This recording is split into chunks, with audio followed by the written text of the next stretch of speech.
Donc c'est parti, donc on va cliquer sur mes pages, donc on arrive sur cette interface, et toutes les pages donc, du site là ici en question, donc on est sur un site e-commerce, pour rappel, elles vont être listées par ordre du coup décroissant, donc des pages qui ont le plus de trafic à celles qui en ont le moins.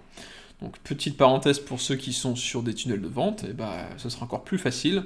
Vous allez retrouver tout simplement ici votre page de vente, la landing page, les upsells, etc.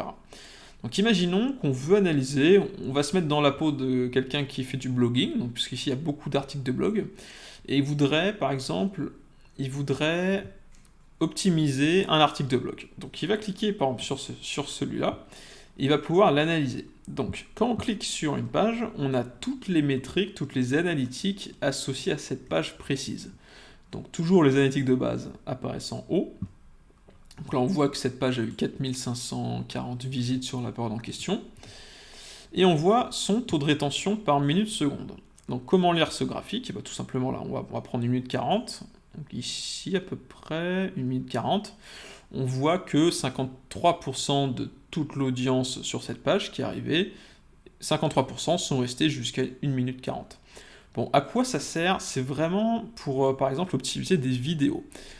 Si vous avez par exemple une vidéo de vente par exemple de 20 minutes, donc on pourrait imaginer qu'on est sur cette période, ben on va pouvoir mesurer combien de gens restent attentifs jusqu'à la fin de la vidéo.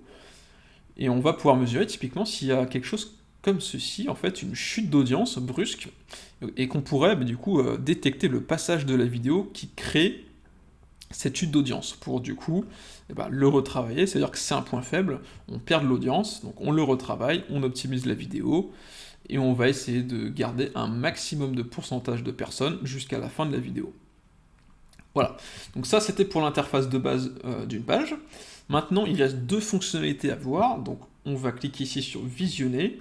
Donc la première ça va être la carte de chaleur, donc la carte des clics, donc on va pouvoir voir en fait où les gens cliquent. Typiquement ça apparaît comme ceci, vous voyez ici il y a eu 55 clics ici, on ne sait même pas trop pourquoi en vrai. Mais on va pouvoir voir comment ça va donner de la data sur le comportement des gens. Ça peut aider à voir quand ils cliquent sur un lien, que si une publicité est efficace. Vous voyez par exemple cette publicité-là n'a reçu aucun clic, donc le visuel n'est pas bon clairement, il va falloir retravailler cette publicité-là. Ça peut permettre d'évaluer l'efficacité d'un call to action. Donc voilà, donc ça c'est une fonctionnalité très utile, c'est la carte de chaleur. Si on veut switcher avec la rétention, ce sera ici, on va cliquer sur Scroll. Donc on clique, donc, parfois vous aurez un petit temps de chargement, mais ici c'était très rapide. On va pouvoir mesurer de haut en bas, par pourcentage, le taux de rétention, donc où les gens quittent en fait. Et là on voit déjà direct quand même qu'on perd 25% de l'audience rien que sur le début. Donc là déjà il y a un problème, et pareil sur le sommaire. Il n'y a que la moitié des personnes qui arrivent au-delà du sommaire. Donc il y a peut-être une optimisation à faire ici. Bon, on va imaginer qu'on est sur un article de blog traditionnel ou sur une page de vente. On va pouvoir ainsi, tout au long, voir s'il y a des blogs qui entraînent brusquement une chute d'audience.